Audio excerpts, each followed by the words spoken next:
చేస్తున్నారు, తాగుతున్నారు, బిల్డింగ్ల మీద బిల్డింగ్లు తాగుతున్నారు. కడుతున్నారు.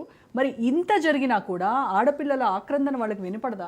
బాధ్యత ఒక్కసారి ఫోన్ లిఫ్ట్ చేసో లేకపోతే వాళ్ళకి బయటకు వచ్చి లేదు మీకు భరోసా ఇస్తాము, మీ భద్రత మా బాధ్యత అని చెప్తారేమో అని చూస్తే నోబడి.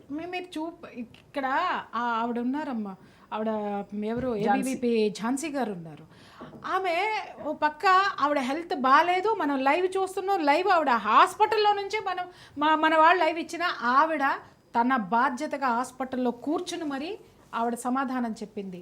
అలా బాధ్యతగా యాజమాన్యం ఫీల్ అయిందా, కమిషన్ ఫీల్ అయిందా, లేకపోతే పేరెంట్స్ ఫీల్ అయ్యారా, సిస్టమ్ ఫీల్ అయిందా, ఎవరు ఫీల్ అవుతున్నారు?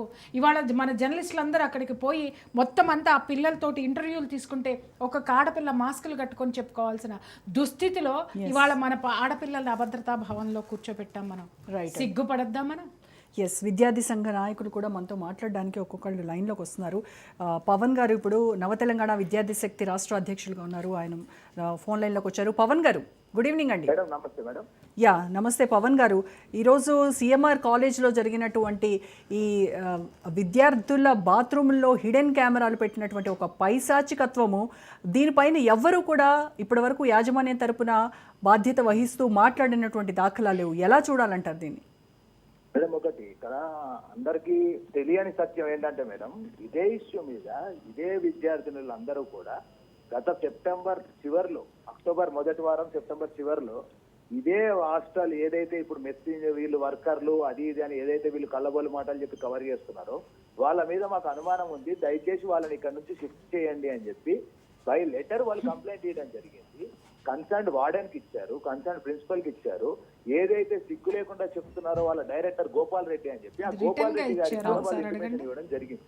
నాడు కనుక వారు చర్యలు తీసుకొని పర్యవేక్షించి ఒక ప్రాపర్ మెజర్మెంట్స్ అన్ని తీసుకొని సేఫ్టీ మెజర్మెంట్స్ అన్ని పెట్టుకొని అది చేసి ఉంటే నేడు ఈ సంఘటన జరగకుండా ఉంది. ఇంకోటి ఇప్పుడు మనం చూసుకుంటే మేడం, ఇదంతా కూడా ఎట్లా జరిగింది అంటే వీళ్ళు కనీసం ఇప్పుడు ఇన్ని లక్షల రూపాయలు డొనేషన్లు తీసుకోవడానికి మాత్రం కోడళ్ళ దగ్గర నుంచి మొదలెడితే కొడుకు వరకు కూడా ప్రతి ఒక్కరు క్యాంపస్కి వచ్చి కూర్చొని విద్యని వ్యాపారంగా తీర్చిదిద్ది డొనేషన్ల కోసం వీళ్ళందరూ ఉంటున్నారు. మరి నిన్న ఇప్పటికి 24 గంటల పైన గడిచింది ఇన్సిడెంట్ జరిగి. మరి వారి కోడలు ప్రీతిరెడ్డి గారు ఎక్కడ ఉన్నారు, గోపాల్ రెడ్డి ఎక్కడ ఉన్నారు, వాళ్ళ ప్రిన్సిపల్ ఏది, వాళ్ళ వార్డెనేది, వీళ్ళు ఎవరు కూడా ముందుకొచ్చి సమాధానం చెప్పకుండా ఉన్నారు అంటే వాళ్ళు తప్పు చేసినట్టు ఒప్పుకుంటున్నట్టే కదా. ఎస్ పవన్ గారు.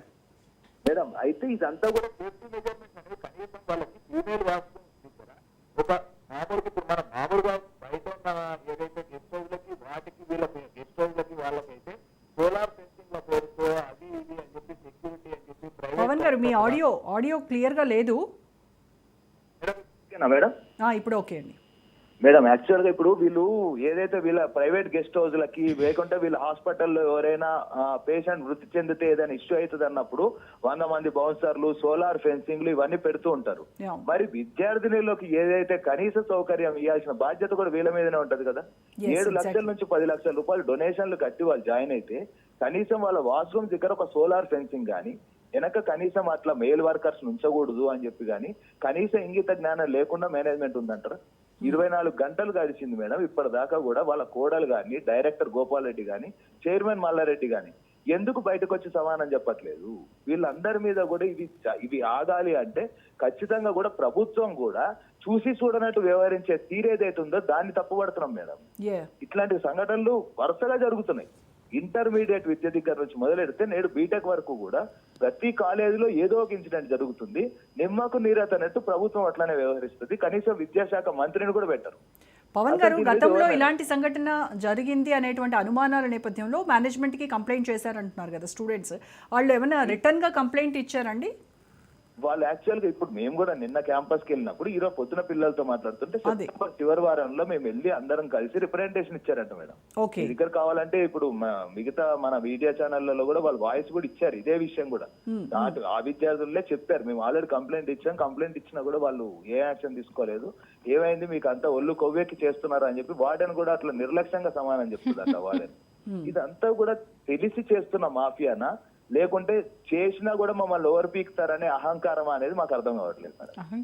ఇందులో మెయిన్ గా దీని మీద క్రిమినల్ చర్యలు అనేవి చైర్మన్, డైరెక్టర్ మీద తీసుకొని వాళ్ళ మీద క్రిమినల్ కేసులు బుక్ చేస్తే గానీ ఈ అరాచకాలు అన్నిటికీ కూడా ఫుల్ స్టాప్ పడదు మేడం. యా, సో మాట్లాడతారు ప్రియ. పవన్ గారు మేడం ఒకటి మేడం ఇప్పుడు మీరు అక్కడ సీసీ కెమెరాలు పనిచేయటం లేదు అని చెప్పేసి అని వీళ్ళు చెప్పారు. వీళ్ళు ఆల్రెడీ విద్యార్థులు కంప్లైంట్ 3 నెలల కిందట ఇచ్చారని మీరు చెప్తున్నారు. సెప్టెంబర్లోనో అక్టోబర్లోనో ఇచ్చారు అని. అంటే వీళ్ళు కంప్లైంట్ ఇచ్చిన దగ్గర నుంచి కెమెరాలు పనిచేయడం మానేసినాయి అనుకోవచ్చా? అసలు కంప్లైంట్ ఇచ్చినప్పుడు ఆ సీసీ కెమెరాలు అన్ని కూడా మేడం వీళ్ళు పెట్టుకునే సీసీ కెమెరాలు ఏవైతున్నాయో ఇక్కడ 2 విషయాలు అండి. ఇక్కడ 2 విషయాలు. అప్పటి వరకు సీసీ కెమెరాలు పని చేస్తుంటే అప్పటి నుంచి సీసీ కెమెరాలు కట్టన్నాయి ఉండాలి, లేదా వీళ్ళు కంప్లైంట్ ఇచ్చిన తర్వాత బాధ్యత తీసుకుని సీసీ కెమెరాస్ పని చేయకపోతే దాన్ని కనీసం మళ్ళీ వాటిని బాగు చేయాలి కదా, పని చేసేటట్లు చేయాలి కదా. ఇవి 2 చేయలేదు యాజమాన్యం, అవునా? అవును మేడం. ఇప్పుడు అక్కడ విద్యార్థుల తల్లిదండ్రుల యొక్క ఇది ఏంటంటే ఎవరైనా అక్కడికి వచ్చారా, కనీసం వాళ్ళ ఎవరైనా స్పందించారా? ఇంతవరకు నేను ఆ తల్లిదండ్రులు చూడలేదు నేను కెమెరా ముందు కానీ లేకపోతే ఎక్కడా కూడాను. మేడం ఇప్పుడు తల్లిదండ్రుల ఆవేదన కూడా ఇప్పుడు వాళ్ళందరూ కూడా ఊర్లలో కాయ కష్టం చేసుకుంటూ రూపాయి పోగేసి విద్యార్థుల్ని ఏది ఇన్ని రోజులు వాళ్ళు కంటికి రెప్పలా కాపాడుకున్నా కూడా వాళ్ళ భవిష్యత్తు బాగుంటది, వీళ్ళు ఏ ఇంజనీర్లు గానో తిరిగి వస్తారు కదా, వాళ్ళ భవిష్యత్తు బాగుంటది అని చెప్పి ప్రేమను చంపుకొని హాస్టళ్లలో పెట్టి చదివిపిస్తుంది. ఇట్లా వాళ్ళ మాన ప్రాణాలను అమ్ముకుంటారని కాదు మేడం, ఏదో విద్యను నేర్పి వాళ్ళని భవిష్యత్తులో తీర్చిదిద్దుతారని చెప్పి తీసుకొస్తారు. వీళ్ళేమో మాన ప్రాణాలు కూడా తాయకట్లో పెట్టి డొనేషన్ డబ్బులు ఇచ్చి కూడా ఎదురు వీళ్ళు ఇన్ని అవమానాలకు గురి కావాల్సి వస్తుంది అంటే సిగ్గు లేకుండా నేడు యాజమాన్యం మేడం ఒక్కరు కూడా ముందుకొచ్చి సమానం చెప్పే స్థితిలో లేదు. అంటే వాళ్ళకు కూడా తెలిసి ఇక తప్పు జరిగిందని వాళ్ళు అందుకే ముందుకు రావట్లేదు.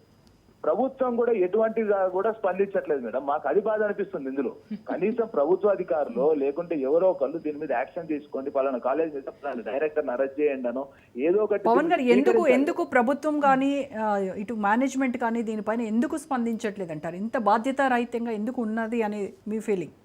మరి ఇప్పుడు ఈయన ఏదైతే గౌరవనీయులు గారు వాళ్ళ చైర్మన్ గారు ఉన్నారో మరి ఆయన పాల మీద పైసలు అన్ని తీసుకొచ్చి మరి ప్రభుత్వానికి ఏమైనా ఫండ్ ఇస్తాన్నారా, మరి ఏం జరిగింది అనేది లోపాయికారి ఒప్పందం ఏందనేది బహిరంగంగా చెప్పాలి కదా మేడం. 3 నెలల ముందు వరకు కూడా మల్లారెడ్డి గారి మీద అవి ఉన్నాయి ఇవి ఉన్నాయి అని చెప్పినప్పుడు నేడు మల్లారెడ్డి కాలేజీలో ఇన్ని అరాచకాలు జరుగుతున్నప్పుడు మరి నిమ్మక నీరెత్తినట్టుగా ఎందుకుంటది? మల్లారెడ్డి యూనివర్సిటీలో కూడా ఫుడ్ లో పురుగులు వచ్చాయని చెప్పి 8 సార్లు ఏదైతే వాళ్ళు ధర్నా చేశారో ఆ 8 సార్లు కూడా ఫుడ్ ఇన్స్పెక్టర్ ఆఫీసర్ కూడా కనీసం లోపలికి వెళ్ళలేదు. అంటే దీని వెనక ప్రభుత్వ హస్తం ఉందనుకోవాలా లేదనుకోవాలా మేడం మేము? యా, అండ్ కాలేజెస్ ఇప్పుడు ఈ విషయాలు ఇప్పుడు వెలుగులోకి వచ్చాయి. గతంలో ఇప్పుడు ఆ బిల్డింగ్స్ ఏవైతే ఉన్నాయో అవే భూ కబ్జాలు చేసి కట్టినటువంటి బిల్డింగ్స్ అని కూడా ఆరోపణలు ఉన్నాయి కదా. అవన్నీ కూడా FTL పరిధిలో ఉన్నాయి, బఫర్ జోన్ లో